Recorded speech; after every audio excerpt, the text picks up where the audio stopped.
Price God. Hallelujah, hallelujah. കർത്താവിനെ കരങ്ങളെ ഉയർത്തി സ്തുതിക്കാം. ഹല്ലേലൂയ. കർത്താവായ യേശുക്രിസ്തുവിന്റെ പരിശുദ്ധ നാമം ഈ പ്രഭാതത്തിൽ വാഴ്ത്തപ്പെടുമാറാകട്ടെ. നമ്മുടെ മുമ്പിൽ അധികം സമയം ഇല്ലാത്തത് കൊണ്ട് മുഖവിവരങ്ങൾ കൂടുതൽ പറയാൻ സമയമില്ല. ഇന്നത്തെ പകൽക്കാലം ഈ സ്റ്റേജിൽ ദൈവവചന ശുശ്രൂഷയ്ക്കായി നിൽക്കുമ്പോൾ എൻ്റെ ഹൃദയത്തിന്റെ ആഴത്തിൽ നിന്ന് എന്നെ സന്തോഷിപ്പിക്കുന്ന ഒരു ഗാനത്തിന്റെ ചില വരികൾ പാടിയിട്ട് ദൈവവചന ശുശ്രൂഷയിലേക്ക് കടക്കുവാൻ ഞാൻ ആഗ്രഹിക്കുന്നു. കാൽവരി ക്രൂശിന്മേൽ എനിക്കായി മരിച്ച കർത്തനേ, കാൽവരി ക്രൂശിന്മേൽ എനിക്കായി മരിച്ച കർത്തനേ, ഇത്രയേറെ എന്നെ സ്നേഹിപ്പാൻ ഞാനെന്തുള്ളൂ യേശുപരാ, ഞാനെന്തുള്ളൂ, ഞാനെന്തുള്ളൂ, ഞാനെന്തുള്ളൂ യേശുപരാ, ഇത്രയേറെ എന്നെ സ്നേഹിപ്പാൻ ഞാനെന്തുള്ളൂ യേശുപരാ. ചേർന്ന് പാടാം. ഞാനെന്തുള്ളൂ, ഞാനെന്തുള്ളൂ, ഞാനെന്തുള്ളൂ യേശുപരാ, ഇത്രയേറെ എന്നെ സ്നേഹിപ്പാൻ ഞാനെന്തുള്ളൂ യേശുപരാ. ദുഷ്ടരാ യൂദന്മാർ ഹിംസ ചെയ്യുന്നതെത്രയോ, ദുഷ്ടരാ യൂദന്മാർ ഹിംസ ചെയ്യുന്നതെത്രയോ, നീ സഹിച്ചു വേദനയാലേ അത് എൻ പേർക്കല്ലോ രക്ഷക. ഞാനെന്തുള്ളൂ, ഞാനെന്തുള്ളൂ, ഞാനെന്തുള്ളൂ യേശുപരാ, ഇത്രയേറെ എന്നെ സ്നേഹിപ്പാൻ ഞാനെന്തുള്ളൂ യേശുപരാ, ഞാനെന്തുള്ളൂ, ഞാനെന്തുള്ളൂ, ഞാനെന്തുള്ളൂ യേശുപരാ, ഇത്രയേറെ എന്നെ സ്നേഹിപ്പാൻ ഞാനെന്തുള്ളൂ യേശുപരാ. നിന്തിരു രക്തത്തിൻ തുള്ളികൾ തെറിച്ചു ക്രൂശിൽ, നിന്തിരു രക്തത്തിൻ തുള്ളികൾ തെറിച്ചു ക്രൂശിൽ, അതിലോരോ തുള്ളികൾക്കും ഞാൻ എന്തു നൽകും മറുവിലയാചരണ. ഞാനെന്തുള്ളൂ, ഞാനെന്തുള്ളൂ, ഞാനെന്തുള്ളൂ യേശുപരാ, ഇത്രയേറെ എന്നെ സ്നേഹിപ്പാൻ ഞാനെന്തുള്ളൂ യേശുപരാ, ഞാനെന്തുള്ളൂ, ഞാനെന്തുള്ളൂ, ഞാനെന്തുള്ളൂ യേശുപരാ, ഇത്രയേറെ എന്നെ സ്നേഹിപ്പാൻ ഞാനെന്തുള്ളൂ യേശുപരാ. Praise God. നമ്മുടെ തലകളെ വണക്കാം. കർത്താവായ യേശുവേ, ഇന്ന് പകൽക്കാലം ഞങ്ങൾ ഒരുമിച്ച് അങ്ങയുടെ സാന്നിധ്യത്തിൽ കടന്നു വരികയാണ്. ദൈവസ്നേഹത്തെ ഒരിക്കൽ കൂടെ തിരിച്ചറിയുവാൻ, ദൈവം ഞങ്ങളെ സ്നേഹിക്കുന്നുവെന്ന് ഒരിക്കൽ കൂടെ ഞങ്ങൾക്ക് ഉറപ്പാക്കുവാൻ, ദൈവം എന്നെയും സ്നേഹിക്കുന്നത് ഒരിക്കൽ കൂടെ ഉറപ്പാക്കുവാൻ കർത്താവിന്റെ പകൽക്കാലം ഇപ്രകാരം ഒരു അവസരം ഒരുക്കുന്ന ഓർത്ത് നന്ദി പറയുന്നു. ദൈവവചനവുമായി കർത്താവ് ഞങ്ങളുടെ മുൻപിൽ വരികയാണ്. നീ പകർന്ന ഹൃദയത്തെ, നീ ഹൃദയത്തിൽ പകർന്ന ഭാരത്തെ ഇന്ന് പകൽക്കാലം ഇവിടെ ഇറക്കി വെപ്പാൻ ദൈവം സഹായിക്കണമേ. പരിശുദ്ധാത്മാവിന് പകൽക്കാലം വ്യാപരിക്കുന്നതിനായി സ്തോത്രം ചെയ്യുന്നു. കർത്താവിനെ ഇരിക്കുന്ന യൗവനക്കാരെ യൗവനക്കാരികളെ കരങ്ങളിൽ ഏൽപ്പിക്കുന്നു. കർത്താവേ, ഈ ദേശത്തിൽ നിന്ന് അനേക തിമോഥെയോസ്മാരെ എഴുന്നേൽപ്പിക്കാൻ പോകുന്നവനായി സ്തോത്രം. അനേക പത്രോസ്മാരെ എഴുന്നേൽപ്പിക്കാൻ പോകുന്നവനായി സ്തോത്രം. പപ്പ കർത്താവേ, അന്ത്യകാല ഉണർവിന് പങ്കാളികളായി, അന്ത്യകാല ഉണർവിന്റെ വക്താക്കളായി അനേക ദിവസങ്ങളിൽ എഴുന്നേൽപ്പിക്കുന്നതിനായി സ്തോത്രം. തിരുവചനത്തിനായി ഞങ്ങൾ താണു വരുന്നു. പ്രാർത്ഥന ഘടകത്തിനായി നന്ദി, യേശുവിന്റെ നാമത്തിൽ തന്നെ. ആമേൻ. Praise God. ഹല്ലേലൂയ. ഞാൻ ഈ പാട്ടിന്റെ വരികൾ പാടിയതിനൊരു വലിയ കാരണമുണ്ട്. കാരണം ഈ മീറ്റിംഗിന്റെ അവസാനത്തെ ദിവസമായി ഇന്ന് ശരിക്കും ഞാൻ ദൈവം എന്നെ സ്നേഹിക്കുന്നുവെന്ന് ഒരുപാട് കൺഫേം ചെയ്ത ദിവസമാണെന്ന്. കാരണം ഞാൻ ഈ മീറ്റിങ്ങിനായിട്ട് പാസ്റ്റർ ആൽബർട്ട് വില്യംസ് എന്നെ വിളിക്കുമ്പോൾ അതിന്റെ ഒരുക്കങ്ങൾ കഴിഞ്ഞ ആഴ്ച ഞാൻ ഇങ്ങോട്ട് വരാനുള്ള ആ ഒരു മെന്റലി അതിന്റെ പ്രിപ്പറേഷൻസ് ചെയ്യുമ്പോൾ ഞാൻ ദൈവത്തോട് ഇങ്ങനെ പറഞ്ഞു, എനിക്കറിയാം ദൈവം എന്നെ ഒരുപാട് സ്നേഹിക്കുന്നുണ്ട്.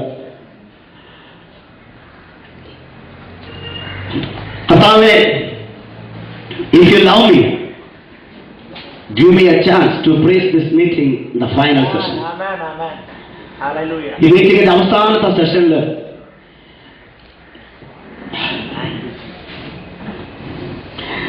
ദൈവത്തിനെ ശുശ്രൂഷിക്കാൻ എനിക്ക് അവസരം തരണമെന്ന് ഞാൻ ദൈവത്തോട് പറഞ്ഞു.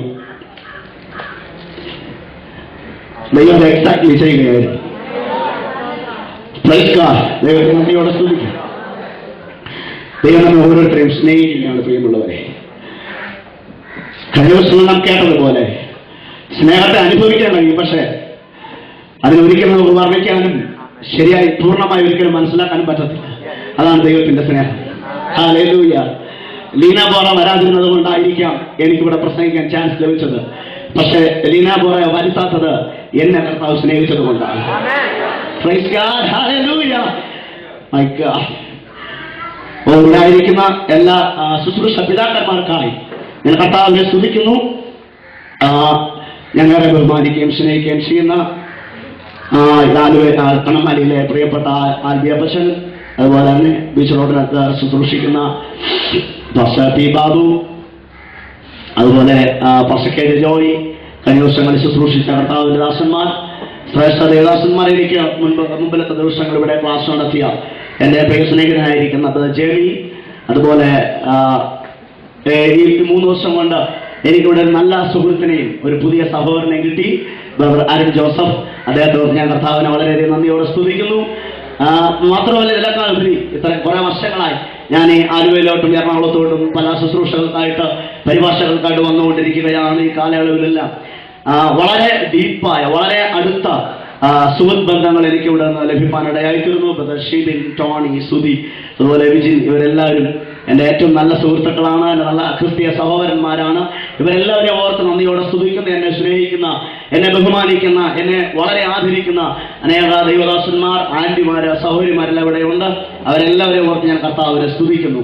മാത്രമല്ല, ഏറ്റവും മറ്റൊരു വലിയ ഭാഗ്യം കൂടെ എനിക്ക് ലഭിക്കാനിടയായിത്തീരുന്നത്, രാവിലെ ഞാൻ മീറ്റിങ്ങിനായിട്ട് വീട്ടിൽ നിന്ന് ഡ്രസ്സ് ചെയ്ത് ഇറങ്ങുമ്പോൾ ഞാനും ബ്രദർ അരുൺ ജോസഫും അദ്ദേഹത്തിന്റെ മാതാപിതാക്കളും ഉണ്ടായിരുന്നു. അപ്പോൾ ഞങ്ങൾ ആൽബിയപ്പച്ചന്റെ ചർച്ചിന്റെ അടുത്തോട്ട് വരുമ്പോൾ അപ്പച്ചൻ ചർച്ചിനകത്ത് നിന്ന് ഡോർ ഓപ്പൺസ് പുറത്തോട്ട് ഇറങ്ങുകയായിരുന്നു.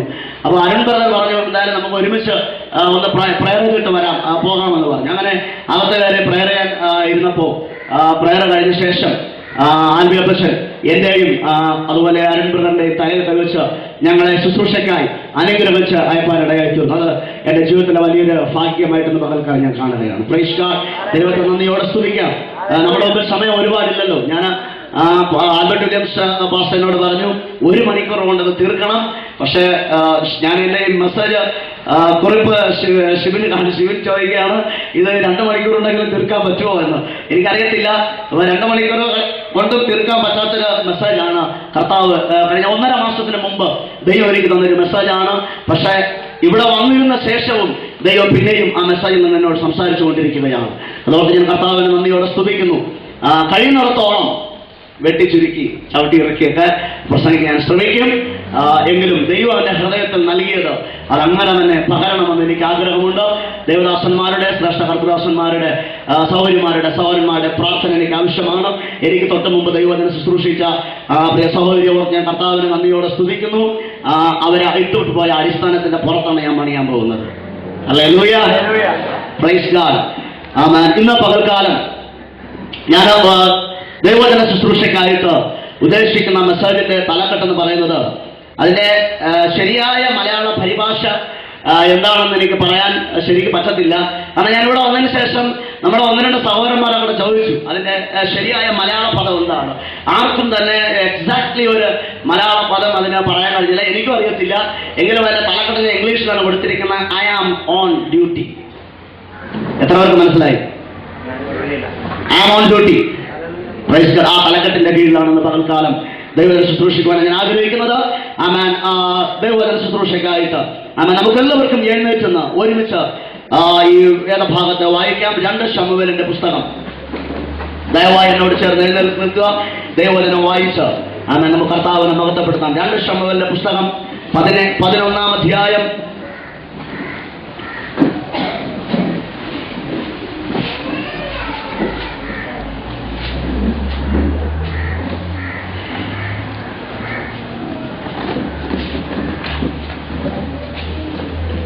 എട്ടാം വാക്യം മുതൽ 13-ാം വാക്യം വരെ ഞാൻ എൻ്റെ കയ്യിൽ ഒരു ബൈബിളുണ്ട്. എൻ്റെ കയ്യിലുള്ള ബൈബിൾ ഞാൻ വായിക്കും. നിങ്ങളും എന്നോട് ചേർന്ന് ആ വേദഭാഗം വായിപ്പാൻ കഴിയുമെങ്കിൽ വായിക്കുക. 2 ശമൂവേലിന്റെ പുസ്തകം 11-ാം അധ്യായം അതിന്റെ 8 മുതലുള്ള വേദഭാഗങ്ങൾ. Praise God. പിന്നെ ദാവീദ് ഊരിയാവിനോട്, നീ വീട്ടിൽ ചെന്ന കാലുകളെ കഴുകുക എന്ന് പറഞ്ഞു. ഊരിയാവ് രാജധാനിയിൽ നിന്ന് പുറപ്പെട്ടപ്പോൾ രാജാവിന്റെ സമ്മാനം അവന്റെ പിന്നാലെ ചെന്നു. ഊരിയാവോ തന്റെ വീട്ടിൽ പോകാതെ യജമാനന്റെ സകല ഭൃത്യന്മാരോടും കൂടെ രാജധാനിയുടെ വാതിൽക്കൽ കിടന്നുറങ്ങി. ഊരിയാവ് വീട്ടിൽ പോയില്ല എന്നറിഞ്ഞപ്പോൾ ദാവീദ് ഊരിയാവിനോട്, നീ യാത്രയിൽ നിന്ന് വന്നവനല്ലയോ, നിന്റെ വീട്ടിൽ പോകാതെ ഇരുന്നത് എന്ത് എന്ന് ചോദിച്ചു. ഊരിയാവ് ദാവീദിനോട്, പെട്ടകവും ഇസ്രായേലും യഹൂദയും കൂടാരങ്ങളിൽ വസിക്കുന്നു. എന്റെ യജമാനായ യോവാബും യജമാനന്റെ ഭൃത്യന്മാരും വെളിം പ്രദേശത്ത് പാളയമിറങ്ങി കിടക്കുന്നു. എന്റെ ഭാര്യയോട് അങ്ങനെ ഇരിക്കെ ഞാൻ ഭക്ഷിക്കുവാനും കുടിക്കുവാനും എന്റെ ഭാര്യയോടുകൂടെ ശയിക്കുവാനും എന്റെ വീട്ടിൽ കടക്കുമോ? നിന്നാണ്, നിന്റെ ജീവനാണ്, അത് ഞാൻ ചെയ്യുകയില്ല എന്ന് പറഞ്ഞു. അപ്പോൾ ദാവീദ് ഊരിയാവിനോട്, നീ ഇന്നും ഇവിടെ താമസിക്കുക, നാളെ ഞാൻ നിന്നെ പറഞ്ഞേക്കും എന്ന് പറഞ്ഞു. അങ്ങനെ ഊരിയാവ് അന്നും യെരൂശലേമിൽ താമസിച്ചു. പിറ്റേന്നാൾ ദാവീദിനെ വിളിച്ചു. അവൻ തന്റെ മുമ്പാകെ ഭക്ഷിച്ചു പാനം ചെയ്തു. അവനെ ലഹരി പിടിപ്പിച്ചു. എങ്കിലും അവൻ വീട്ടിലേക്ക് പോകാതെ സന്ധ്യയ്ക്ക് ചെന്ന് യജമാനന്റെ ഭൃത്യന്മാരോടുകൂടെ തന്റെ വിരിപ്പിൽ കിടന്നു. ദൈവവചനത്തിനെ കർത്താവിനെ നന്ദിയോടെ സ്തോത്രം ചെയ്യാം. ഹല്ലേലൂയ. കരങ്ങളെ വെച്ച് കർത്താവിനെ സ്തുതിക്കാം. എല്ലാവരും ദയവായിരുന്നാട്ടെ. Praise God. രാജാക്കന്മാർ യുദ്ധത്തിന് കടന്നു പോകുന്ന കാലഘട്ടമായപ്പോൾ ദാവീദ് രാജാവ് യോവാബ് എന്ന തന്റെ സൈന്യാധിപനെയും അവനോടുകൂടെ തന്റെ ഭൃത്യന്മാരെയും സകല ഇസ്രായേലിനെയും യുദ്ധത്തിനായിട്ട് അയക്കുന്ന ഒരു അധ്യായമാണ് 11-ാം അധ്യായം നമുക്ക് വായിപ്പാൻ സാധിക്കുന്നത്. Praise God. ഈ കാലഘട്ടത്തിൽ യുദ്ധത്തിന് പോകുവാനായിട്ട് യോവാബിനെയും അവന്റെ സൈന്യാധിപനായ യോവാബിനെയും അവന്റെ ഭൃത്യന്മാരെയും സകല ഇസ്രായേലിനെയും യുദ്ധഭൂമിയിലേക്ക് പറഞ്ഞയച്ച ദാവീദ് തന്റെ കൊട്ടാരത്തിൽ തന്നെ ആയിരിക്കുകയാണ്. താൻ ഒരു ദിവസം കിടന്നുറങ്ങി ഉറക്കമിട്ടെണീറ്റ് തന്റെ മെത്തയിൽ നിന്ന് വീട്ടിന്റെ മുകളിൽ അതിന്റെ മട്ടുപ്പാവിലൂടെ ഉലാത്തുന്ന സമയത്ത് അതിദൂരതയിൽ ഒരു സ്ത്രീ കുളിച്ചുകൊണ്ട് നിൽക്കുന്നതും ആ സ്ത്രീ അതിസുന്ദരിയെന്ന് താൻ കാണുകയും അവളെ വിളിച്ച്, അവൾ ഊരിയാവുന്ന ഹിത്യനായ ഊരിയാവിന്റെ ഭാര്യ ബത്ശേബയായിരുന്നു. ആ സ്ത്രീയുമായി ദാവീദ് അവിടെ പാപം ചെയ്യുകയും അവൾ പിന്നീട് ആ സ്ത്രീ ഒരു ന്യൂസ് പറഞ്ഞയച്ചു, താൻ ഗർഭിണിയായിരിക്കുകയാണ്. എന്നാൽ ആ സ്ത്രീ ദാവീദിലൂടെ ഗർഭം ധരിച്ചു എന്ന വാർത്ത പുറം ലോകം, അഥവാ ഏറെക്കുറെ പറഞ്ഞാൽ ഹിത്യനായ ഊരിയാവ് അറിയരുതെന്ന നിർബന്ധ ബുദ്ധി ദാവീദിനുണ്ടായിരുന്നത് കൊണ്ട് ഈ പാപത്തെ മറയ്ക്കുവാൻ ഹിത്യനായ ഊരിയാവിനെ പടക്കളത്തിൽ യുദ്ധഭൂമിയിലായിരുന്ന ഓൺ ഡ്യൂട്ടിയിലായിരുന്ന ഊരിയാവിനെ തന്റെ കൊട്ടാരത്തിലേക്ക് ദാവീദ് വിളിച്ചു വരുത്തുകയാണ്. വിളിച്ചു വരുത്തി പറഞ്ഞു, നീ ഇന്ന് നിന്റെ കാലുകളെ കഴുകി നിന്റെ വീട്ടിലേക്ക് പോവുക. നീ പോയി ഭക്ഷണം കഴിച്ച് ഭാര്യയുമായിട്ട് സന്തോഷിച്ച് കൊള്ളുക. നിനക്ക് ഒരു 2 ദിവസത്തേക്ക് യുദ്ധത്തിൽ നിന്ന് ഞാൻ ലീവ് പ്രഖ്യാപിച്ചിരിക്കുകയാണ്. നിനക്ക് 2 ദിവസത്തേക്ക് ഞാൻ അവധി തന്നിരിക്കുകയാണ്. എന്നാൽ അവിടെ വായിക്കുന്നു, അവൻ ദാവീദിന്റെ മുമ്പിൽ ഭക്ഷിച്ചു, എല്ലാം ചെയ്തു. പക്ഷേ വൈകുന്നേരം അവൻ പോയി ആ കൊട്ടാരത്തിന്റെ രാജധാനിയുടെ വാതിൽക്കൽ തന്റെ ഭൃത്യന്മാരോടുകൂടെ തന്റെ യജമാനനോടുകൂടെ കിടന്നുറങ്ങി. ഈ വാർത്ത അറിഞ്ഞതായ ദാവീദ് പിറ്റേ ദിവസം പിന്നെയും ഊരിയാവിനെ തന്റെ അടുക്കലേക്ക് വിളിച്ചു വരുത്തുകയാണ്. വിളിച്ചു വരുത്തി പറഞ്ഞു, നീ ദൂരെ യാത്ര ചെയ്ത് വന്നവനല്ലേ, നീ എന്തിനാണ് പടക്കളത്തിൽ കിടന്നുറങ്ങുന്നത്? നിന്റെ വീട്ടിൽ പോയി സന്തോഷിക്കുക, ഭാര്യയോടൊപ്പം സന്തോഷിക്കുക എന്ന് പറഞ്ഞു. എന്നാൽ മാത്രമല്ല മറ്റൊരു കാര്യം കൂടെ ചെയ്തത്, ധാരാളം രാജകീയ ഭക്ഷണങ്ങളെ ഊരിയാവിന് കൊടുത്തു, മദ്യം കൊടുത്തു. അവിടെ പറയുന്നത് അവനെ കുടിപ്പിച്ചു. ഹി മേഡ് ഹിം ഡ്രങ്കൺ എന്നാണ്. അവനെ ലഹരി പിടിപ്പിച്ചു, മദ്യപിച്ച് മത്തനാക്കി മാറ്റി ഊരിയാവിനെ. ആ ലഹരിയുടെ മുഴുപ്പിൽ നിന്നിട്ടും അവനെ വീട്ടിലേക്ക് പറഞ്ഞയച്ചപ്പോൾ ഊരിയാവ് തന്റെ ഭൃത്യന്മാരോടുകൂടെ, അവിടെ പറയുന്നത് ഇങ്ങനെയാണ്, തന്റെ ഭൃത്യന്മാരോടുകൂടെ അവൻ തന്റെ വിരിപ്പിൽ പോയി കിടന്നു വന്നാണ്. കരങ്ങൾ ഉയർത്തി കർത്താവിനെ സ്തുതിച്ചാട്ടെ.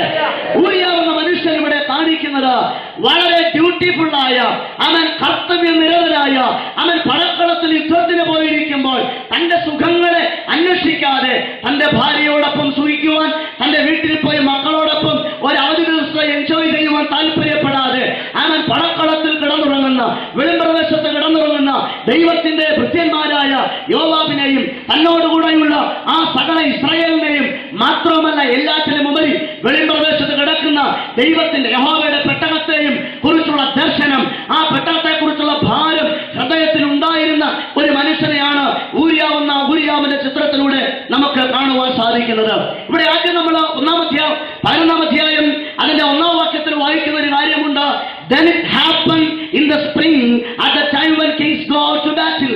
രാജാക്കന്മാർ യുദ്ധത്തിന് പോകുന്ന കാലത്തിലാണ് അത് സംഭവിച്ചത്. Praise God. വേറെ പുസ്തകം നാം പഠിക്കുമ്പോൾ നമുക്ക് ഒരു കാര്യം വ്യക്തമായി മനസ്സിലാക്കുവാൻ കഴിയും. ലോകത്തിലെ സകല കാര്യങ്ങൾക്കും ദൈവം ഒരു സീസൺ വെച്ചിട്ടുണ്ട്, ഒരു കാലം വെച്ചിട്ടുണ്ട്. സഭാപ്രസംഗങ്ങളുടെ പുസ്തകം 3-ാം അധ്യായം നിങ്ങൾ വായിച്ചാൽ 1 മുതൽ താഴോട്ട് വാക്യങ്ങൾ വായിക്കുമ്പോൾ അവിടെ പറയുന്നത്, to everything there is a season and a time to every purpose under the heaven. എല്ലാത്തിനും ഒരു കാലമുണ്ട്. ആകാശത്തിന്റെ കീഴിൽ നടക്കുന്ന എല്ലാത്തിനും ദൈവം ഒരു അപ്പോയിന്റഡ് ടൈം വെച്ചിട്ടുണ്ട്, നിയുക്തമായ സമയത്തെ ദൈവം നിശ്ചയിച്ചിട്ടുണ്ടെന്നാണ്. അതിന്റെ 8-ാം വാക്യത്തിൽ എങ്ങനെയാണ് പറയുന്നത്? സ്നേഹിക്കുവാനൊരു കാലം, ദ്വേഷിക്കുവാനൊരു കാലം, യുദ്ധത്തിനൊരു കാലം, സമാധാനത്തിനൊരു കാലം. കരങ്ങൾ ഉയർത്തി കർത്താവിനെ സ്തുതിച്ചാട്ടെ. അപ്പൊ ദാവീദ് തന്റെ ഭൃത്യന്മാരെ യുദ്ധത്തിന് പറഞ്ഞയച്ചത് സമാധാനത്തിന്റെ കാലത്തിലല്ല, ഓർക്കണം, യുദ്ധം ചെയ്യുന്ന കാലഘട്ടത്തിലാണ്. രാജാക്കന്മാർ സാധാരണയായി യുദ്ധത്തിന് പോകുന്ന ഒരു കാലഘട്ടത്തിലാണ് ദാവീദ് തന്റെ ഭൃത്യന്മാരെ യുദ്ധത്തിനായി പറഞ്ഞയച്ചത്. ഇവിടെ ദാവീദും ഊരിയാവും അവൻ എന്തിനെ കുറിക്കുന്നു? സീസൺ, അതായത് യഥാർത്ഥമായ ദൈവത്താൽ നിയുക്തമായ ഒരു കാലഘട്ടത്തിലുള്ള 2 വ്യക്തികളെയാണ് അവൻ ഈ ഊരിയാവും ദാവീദും വിളിച്ചു കാണിക്കുന്നത്. ഈ 2 പേരും ദൈവത്തിന്റെ ദൃഷ്ടിയിൽ, ദൈവത്തിന്റെ ഉദ്ദേശത്തിൽ, ദൈവത്തിന്റെ സീസണിൽ വളരെ പ്രധാനപ്പെട്ട വ്യക്തികളാണ്. ഞാൻ പറയുന്നത് നിങ്ങൾ ശരിയായി മനസ്സിലാക്കുന്നു എന്ന് ഞാൻ വിശ്വസിക്കുകയാണ്. ദാവീദും ഊരിയാവും 2 പേരും ദൈവത്തിന്റെ പർപ്പസിൽ വളരെ പ്രധാനപ്പെട്ട വ്യക്തികളാണ്. ദൈവത്തിന്റെ ഉദ്ദേശത്തിൽ വളരെ പ്രധാനപ്പെട്ട വ്യക്തികളാണ്. ദൈവത്തിന്റെ അപ്പോയിന്റഡ് ടൈമിൽ, നിയുക്തമായ കാലത്തിൽ ഈ 2 പേരും പ്രധാനപ്പെട്ട വ്യക്തികളാണ്. നിയുക്തമായ കമ്മീഷനിൽ, നിയുക്തമായ നിയോഗത്തിൽ ഈ 2 വ്യക്തികളും വളരെ പ്രധാനപ്പെട്ടവരാണ്. എന്നാൽ ദാവീദിന്റെ ചിത്രത്തെ നാം നോക്കുമ്പോൾ നിയുക്തമായ യുദ്ധം ചെയ്യാൻ കടന്നു പോകേണ്ട കാലഘട്ടത്തിൽ ദാവീദ് കൊട്ടാരത്തിൽ ഇരിക്കുകയാണ്.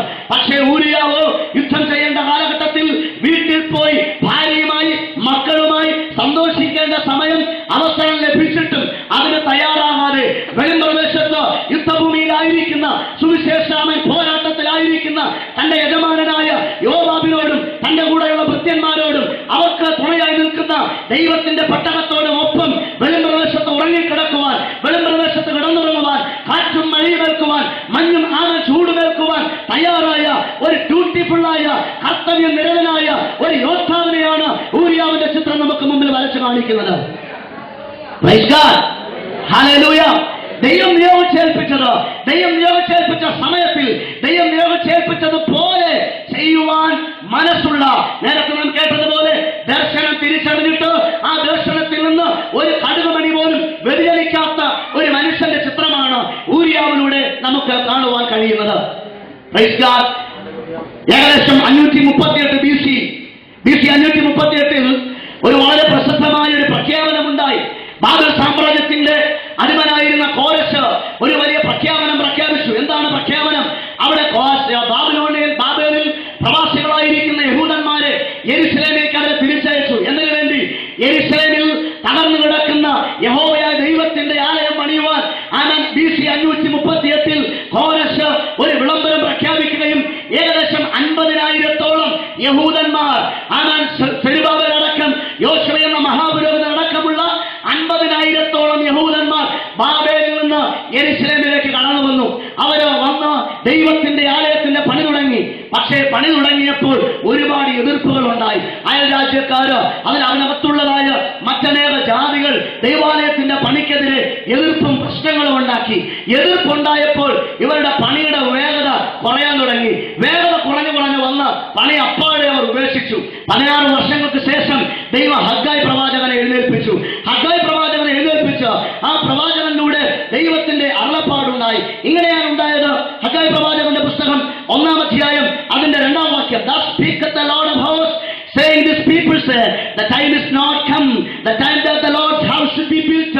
ഈ ജനം പറയുകയാണ്, ദൈവത്തിന്റെ ആലയം പണിയുവാനുള്ള സമയം വന്നിട്ടില്ല എന്ന് ഇസ്രായേൽ പറയുന്നുവെന്ന് യഹോവയായ ദൈവം ഹഗ്ഗായിലൂടെ ഇസ്രായേലിനോട് വിളിച്ചു പറയുകയാണ്. ഇവിടെ നോക്കുക, 50,000-ഓളം യഹൂദന്മാർ, യഹൂദ പുരുഷന്മാർ, യോശുവയും സെരുബ്ബാബേലും അടക്കമുള്ള ഇസ്രായേലിന്റെ മഹാപുരോഹിതനും നേതാവും പ്രഭുവും അടക്കമുള്ള 50,000-ലധികം പേർ കോരശ് ദൈവത്തിന്റെ ആലയം പണിയുവാൻ പണവും ആയുധവും മറ്റെല്ലാ സൗകര്യം കൊടുത്ത് അവരെ പറഞ്ഞയച്ചു. പക്ഷേ ഇവർ വന്ന് പണി തുടങ്ങി. എതിർപ്പ് ആരംഭിച്ചപ്പോൾ പണി അവിടെ കട്ടായി, പണി അവിടെ മന്ദീഭവിച്ചു. 16 വർഷമായി പണി പാതി വഴി നിൽക്കുകയാണ്. പണി തുടരുവാൻ ആരും എഴുന്നേൽക്കുന്നില്ല. അപ്പോൾ ദൈവം തന്റെ പ്രവാചകനായ ഹഗ്ഗായിയെ എഴുന്നേൽപ്പിക്കുകയായിരുന്നു. Praise God. ആ ഹഗ്ഗായി പ്രവാചകന്റെ പുസ്തകം 1-ാം അധ്യായം നമ്മൾ പരിശോധിച്ചാൽ അവിടെ ഇങ്ങനെ കാണുവാൻ സാധിക്കും. അതിന്റെ 3-ാം വാക്യം, Then came the word of the Lord by Haggai the prophet. ഹഗ്ഗായിലേക്ക് ദൈവത്തിന്റെ അരുളപ്പാട് വരികയാണ്.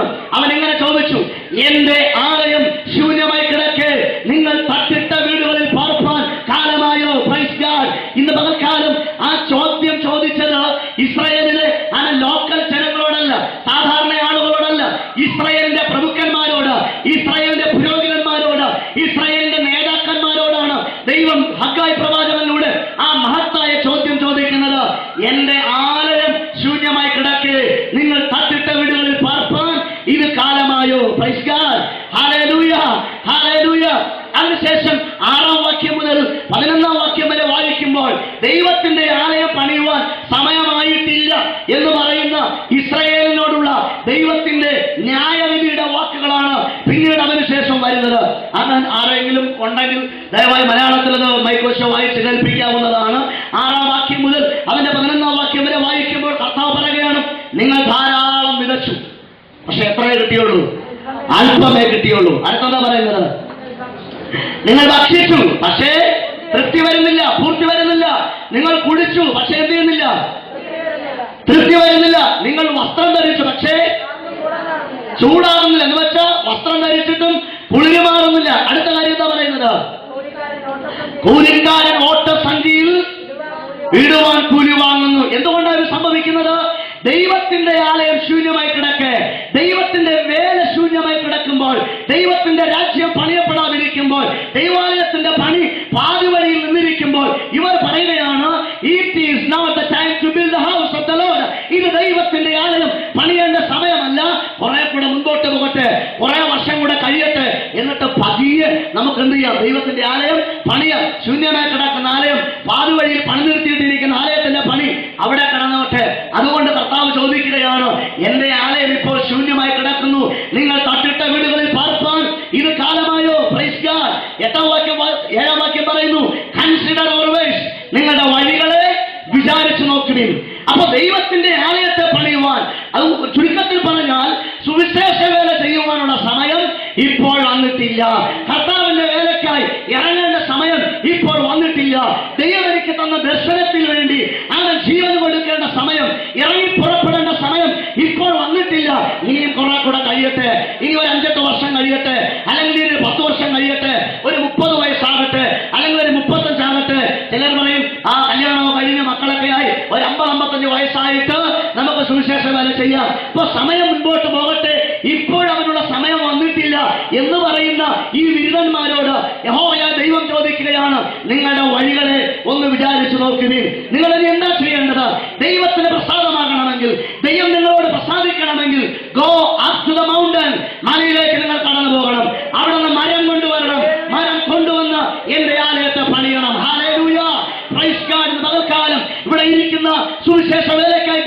ജീവിക്കുന്ന അവൻ ദർശനത്തെ തിരിച്ചറിയാത്ത ദർശനമുള്ള അവൻ ദൈവമക്കളോട് ദൈവത്തിന്റെ പരിശുദ്ധാത്മാവ് സംസാരിക്കുകയാണ്. Praise God. ദൈവത്തിന്റെ ആലയം പണിയുവാൻ, ദൈവത്തിന്റെ വേല ചെയ്യുവാനുള്ള ടൈം ഇതുവരെ വന്നിട്ടില്ല, അവൻ ദൈവത്തിന്റെ സമയം ഇതുവരെ വന്നിട്ടില്ല എന്ന് ചിന്തിക്കുന്ന അങ്ങനെയുള്ളവരോട് ദൈവാത്മാവ് പറയുകയാണ്, ആമേൻ, നീ നിന്റെ വഴികളെ നോക്ക്. You looked for much. നിങ്ങൾ ധാരാളം കിട്ടുമെന്ന് പ്രതീക്ഷിച്ചു, പക്ഷേ അല്പമേ കിട്ടിയുള്ളൂ. അടുത്ത വാക്യം ഇങ്ങനെയാണ് പറയുന്നത്. അതിന്റെ 9-ാം വാക്യം പറയുന്നത്, നിങ്ങൾ ഒന്ന് മലയാളത്തിൽ വായിക്കാമോ? നിങ്ങൾ അധികം കിട്ടുമെന്ന് കാത്തിരുന്നു, പക്ഷേ അത് അല്പമായി പോയി. നോക്ക്, ദൈവത്തിന്റെ ആലയം കുറെ ദിവസം കഴിഞ്ഞ് പണിയാം, ആദ്യം എന്റെ കാര്യങ്ങളൊക്കെ ഒന്ന് സെറ്റിലായിക്കോട്ടെ, ഞാനൊന്ന് നിന്നോട്ടെ, എന്നിട്ട് കർത്താവിന്റെ വേല ചെയ്യാം എന്ന് ആഗ്രഹിക്കുന്ന പുള്ളികളോട് ദൈവം പറയുകയാണ്, ആമേൻ, നീ അധികം കിട്ടുമെന്നൊക്കെയാണ് പ്രതീക്ഷിക്കുന്നത്, ഒരുപാട് ഉണ്ടാക്കാമെന്നാണ് പ്രതീക്ഷിക്കുന്നത്. പക്ഷേ അടുത്ത ഭാഗം പറയുന്നത്, നീ വീട്ടിൽ കൊണ്ടുവരുമ്പോൾ ഞാനോ അത് ഒന്നുകൂടെ ഉറക്കെ വായിച്ചത്, നീ വീട്ടിൽ കൊണ്ടുവരുമ്പോൾ ഞാനോ അത് ഊതിക്കളയും. കരങ്ങളെ വെച്ച് കർത്താവിനെ സ്തുതിച്ചാട്ടെ. Hallelujah, praise God, hallelujah. നോക്കണമേ, ദൈവത്തിന്റെ വേല ചെയ്യുവാൻ, കർത്താവിന്റെ ആലയം പണിയാനുള്ള സമയമായിട്ടില്ല എന്ന് പറയുന്ന ഈ വിരുദ്ധന്മാരോട് ദൈവത്തിന്റെ ആത്മാവ് പ്രവാചകനോട് പറയുകയാണ്, നീ വിചാരിക്കുന്നു കുറെയൊക്കെ സമ്പാദിച്ച് ജീവിതം ഒന്ന് സെറ്റിലാക്കി കടങ്ങളൊക്കെ ഒന്ന് തീർത്ത് അപ്പനമ്മയൊക്കെ ഒന്ന് സഹായിച്ച് കാര്യങ്ങളെല്ലാം പൂർത്തിയാക്കിയിട്ട് കർത്താവിന്റെ വേല ചെയ്യാമെന്ന്. പക്ഷേ നീ ഇത് സെറ്റിൽ ചെയ്യാൻ വേണ്ടി കൊണ്ടുവരുന്നത് വീട്ടിനകത്ത് പ്രവേശിക്കുമ്പോൾ ദൈവം അത് നിന്റെ കയ്യിൽ നിന്ന് ഊതി മാറ്റുവാനുള്ള കാലമാണിത്. ദൈവം നിന്റെ കയ്യിൽ നിന്ന് അത് ഊതിക്കളയും, പ്രിയ ദൈവമേ. അതുകൊണ്ട് നീ എന്താ ചെയ്യേണ്ടത്? നീ പർവ്വതത്തിലേക്ക് മടന്നു പോകണം, മലയിലേക്ക് കയറി പോകണം, അവിടെ നിന്ന് മരം വെട്ടണം, കൊണ്ടുവന്ന് ദൈവത്തിന്റെ ആലയത്തെ, യഹോവയുടെ പണി തീർത്തിരിക്കുന്ന പണിപാതിയിൽ കിടക്കുന്ന ദൈവത്തിന്റെ ആലയത്തെ, ദൈവരാജ്യത്തിന്റെ പണിയെ, സുവിശേഷ വേലയുടെ പണിയെ, മിഷണറി പ്രവർത്തനത്തെ ചെയ്യുവാനുള്ള സമയമാണിത്. Price God, hallelujah, hallelujah. ദൈവത്തിന്റെ വലിയൊരു പ്രത്യേകത എന്ന് പറയുന്നത്, ദൈവത്താൽ നിയോഗിക്കപ്പെട്ട മനുഷ്യൻ, ദൈവത്താൽ നിയോഗിക്കപ്പെട്ട ആ നിയോഗത്തിൽ നിന്ന് വ്യതിചലിച്ചു പോകുമ്പോൾ ദൈവം അവനെ കൊണ്ടുവരുവാൻ പിശാചിന്റെ സകല പ്രവൃത്തികളിൽ അവന്റെ ജീവിതത്തിൽ അനുവദിച്ചു കൊടുക്കാറുണ്ട്. Hallelujah, hallelujah. ദൈവത്താൽ നിയോഗിക്കപ്പെട്ട മനുഷ്യൻ ദൈവത്തിന്റെ യഥാർത്ഥ നിയോഗത്തിൽ നിന്ന് വ്യതിചലിച്ചു പോകുമ്പോൾ അവനെ നിയോഗത്തിലേക്ക് മടക്കി വരുത്തുവാൻ, നേരത്തെ സഹോദരി പ്രസംഗിച്ച വിഷയത്തോടനുബന്ധിച്ച് ഞാൻ പറഞ്ഞാൽ, ദർശനം പ്രാപിച്ച മനുഷ്യൻ ദർശനം തിരിച്ചറിഞ്ഞിട്ടും ആ ദർശനത്തെ അനുസരിക്കാതിരുന്നാൽ അവനെ ദർശനം അനുസരിപ്പിക്കേണ്ടവന് സകല പ്രശ്നങ്ങളെയും കൊടുത്തിട്ട് ദൈവം അവനെ ആ ദർശനത്തിലേക്ക് കൊണ്ടുവരുവാനിടയായിത്തീരും. ഹല്ലേലൂയ. ആ ചിത്രമാണ് യോനയുടെ ചിത്രത്തിൽ നമുക്ക് കാണാൻ കഴിയുന്നത്. തർശീശിലേക്ക് പോകാനല്ല ദൈവം യോനയോട് പറഞ്ഞത്, നിനവേലേക്ക് ദൈവത്തിന്റെ ന്യായവിധിയുടെ ദൂതുമായി കടന്നു പോകുവാൻ യോനയോട് ദൈവത്തിന്റെ ആത്മാവ് അരുളി ചെയ്യുമ്പോൾ യോന കടന്നുപോയത് നിനവേലേക്കല്ല, കൂലി കൊടുത്ത് ഒരു തർശീശിലേക്ക് പോകുന്ന കപ്പലിൽ കയറി. എന്താ സംഭവിച്ചത്? ദൈവം അയച്ചിട്ട് ഒരു കൊടുങ്കാറ്റ്, ദൈവം അയച്ചിട്ട് ഒരു വലിയ കാറ്റ് ആ സമുദ്രത്തിന്മേൽ, ആ കപ്പലിന്മേൽ ആഞ്ഞടിക്കുവാനിടയായിത്തീർന്നു. ആ സമുദ്രത്തിലേക്ക് കപ്പലിൽ നിന്ന് തന്നെ എടുത്ത് എറിയുന്നത് വരെ കാറ്റ് ആഞ്ഞടിച്ചുകൊണ്ടേയിരുന്നു. ഹല്ലേലൂയ. ചുരുക്കത്തിൽ പറഞ്ഞ, കർത്താവേ, ഞാൻ ഇനി അങ്ങയുടെ വേല ചെയ്തോളാമേ എന്ന് പറയുന്നത് വരെ കാറ്റടിച്ചുകൊണ്ടേയിരിക്കുകയാണ്. കർത്താവിനെ സ്തുതിച്ചാട്ടെ. ദൈവത്തിന്റെ വേല ഞാൻ ചെയ്തോളാമേ കർത്താവേ എന്ന് പറയുന്നത് വരെയും കൊടുങ്കാറ്റ് അവൻ ഷിപ്പിന്, ആ കപ്പലിന്റെ അമരത്തെയും കപ്പലിനെ മുഴുവൻ തകർത്തുകളാകത്തക്ക നിലയിൽ ആഞ്ഞടിച്ചുകൊണ്ടിരിക്കുകയാണ്. കപ്പലിലുള്ള അന്യദേവന്മാരെ സേവിക്കുന്ന വിഗ്രഹാരാധികളായ യഹോവയായ ദൈവത്തെ അറിയാത്ത ജനം മുഖാന്തരം അല്ല ഈ കൊടുങ്കാറ്റടിക്കുന്നത്. ദൈവത്തെ അറിയുന്ന നിയോഗം പ്രാപിച്ച ഒരു മിഷണറി കപ്പലിന്റെ അടിത്തട്ടിൽ കടന്നുറങ്ങുകയാണ്. ആ മിഷണറിയെ അടിത്തട്ടിൽ നിന്ന് പുറത്തേക്ക് കൊണ്ടുവരാനാണ് ദൈവം കൊടുങ്കാറ്റിനെ സമുദ്രത്തിലേക്ക് ആഞ്ഞടിപ്പിച്ചത്.